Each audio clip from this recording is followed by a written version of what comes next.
আমি এখান থেকে গ্রামে যাব এবং ওই দিনই আবার চলে আসব, এক্ষেত্রে আমার নামাজ কি কসর করতে হবে?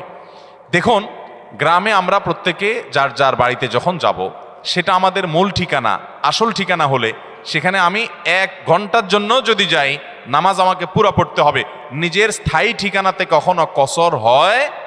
পথে কসর হবে। বাড়িতে যখন চলে গেছেন, আপনার বাড়ি কুমিল্লাতে, আপনার বাড়ি চট্টগ্রামে, আপনার বাড়ি বগুড়াতে বা খুলনাতে বা সিলেটে, আপনার বাড়ি যেখানেই হোক না কেন, যখন সফরের দূরত্ব হবে, নিজের স্থায়ী ঠিকানায় 1 ঘন্টার জন্য যদি যান, সেখানে পুরো নামাজ পড়তে হবে, কসর চলবে।